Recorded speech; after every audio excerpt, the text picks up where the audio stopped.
Assalamualaikum, sugeng enjing para siswa pinanggihan malih wonten ing pelajaran basa Jawi. Ing dinten menika taksih ngrembak babagan cerkak. Mliginipun unsur intrinsik cerkak.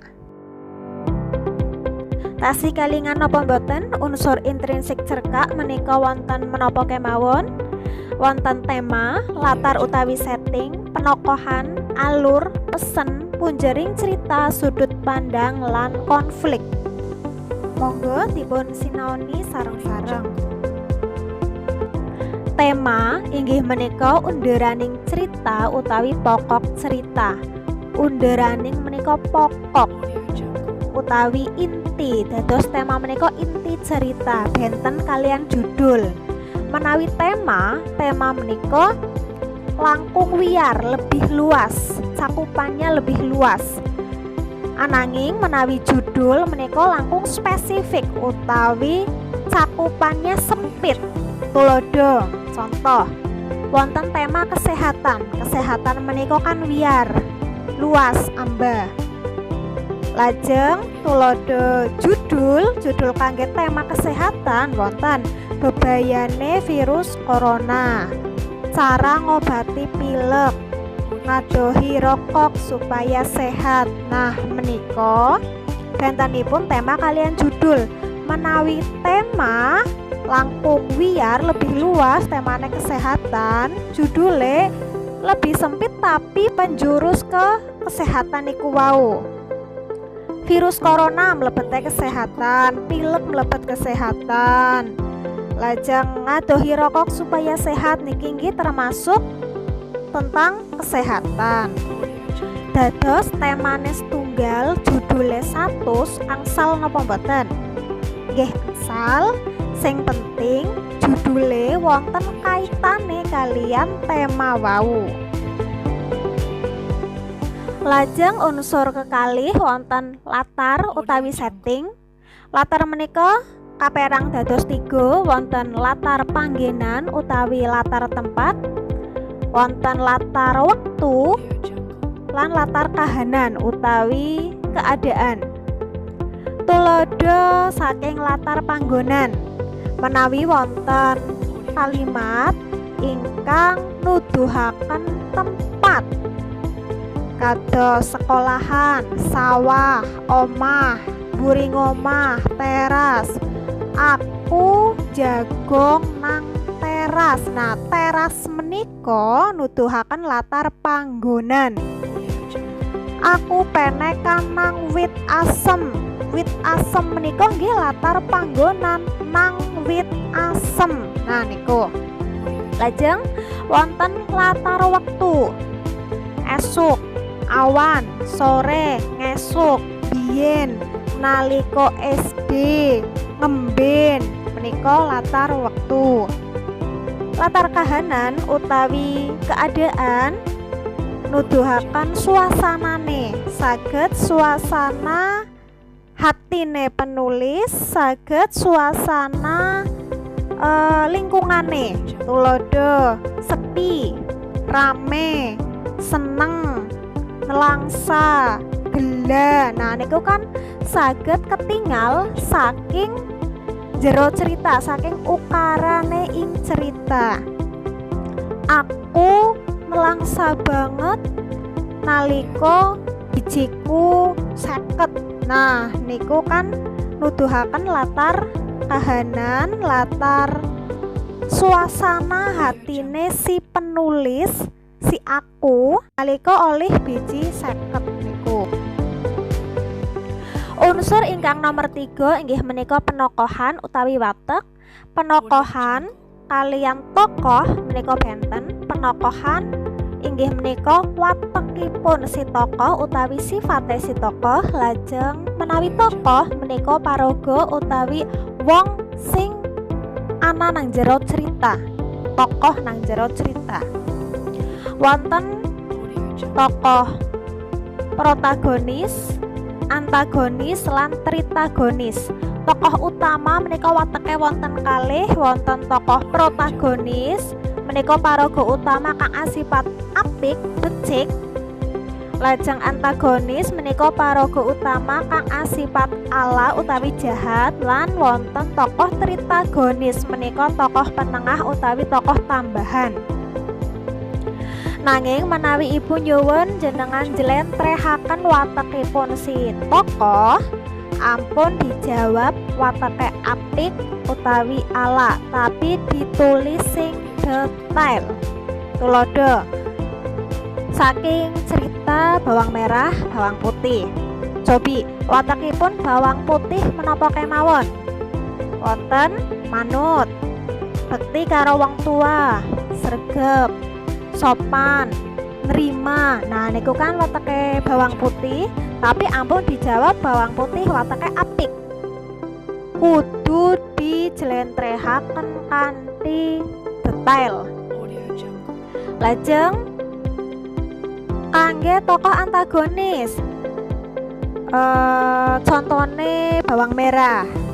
Bawang merah menapa watakipun bawang merah?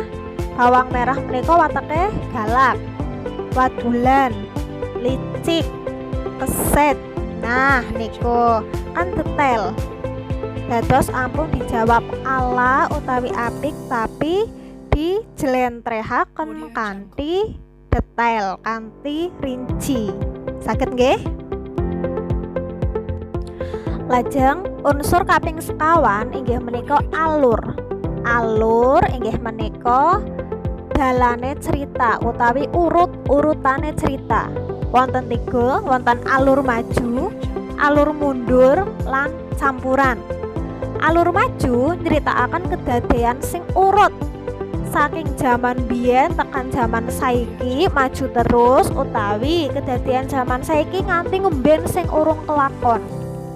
Tuladhane, aku saiki kelas 1 SMK, ngemben pas kelas 3 aku arep daftar kerja nang Astra lewat sekolahan. Nah niku alure maju, nyeritakaken saiki terus nyeritakaken ngemben sing urung kelakon. Niku maju nggih. Lajeng alur mundur nyeritakaken kedadean zaman saiki terus kelingan kedadean zaman biyen utawi sing wis tau dilakoni. Tuladhane, aku seneng banget saiki wis ketampa nang HKTI. Iye pancen cita-citaku nalika SMP arep narusna nang jurusan otomotif. Nah niku nyeritakaken saiki wis mlebu nang HKTI jurusan otomotif, terus kelingan zaman SMP. SMP kan pun kelakon, kelingan zaman SMP nek zaman biyen kepengin duwe kekarepan mlebu nang jurusan otomotif. Lajeng wonten alur campuran nyeritakaken kedadean saiki ngemben balik malih kalih cerita zaman biyen, utawi nyeritakaken zaman biyen terus nyeritakaken saiki balik maning maring zaman biyen. Tuladhane, saiki aku kelas 1 SMK, aku seneng banget bijiku 100 terus. Muga-muga ngesuk munggah kelas loro aku oleh ranking 1. Aku kelingan zaman SD mbiyen aku mesti oleh ranking 1 terus. Nah niki alure campuran, nyeritakaken saiki sing bijine 100 terus berharap ngesuk munggah mang kelas loro oleh ranking 1.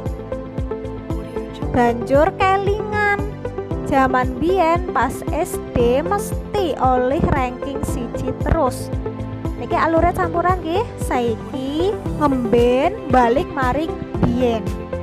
Dugi mriki mudhang napa dereng? Unsur kaping gangsal wonten pesen utawi amanat inggih menika amanat sajroning cerita.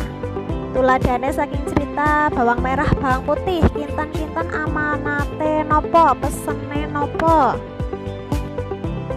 Saged didamel pesen kudu guyub rukun karo dulur. Saged saking sifat sing bekti wau kudu bekti karo wong tua nggih saged. Niku nggih carane ndamel amanat utawi pesen ditingali mawon saking wateke si tokoh utama wau.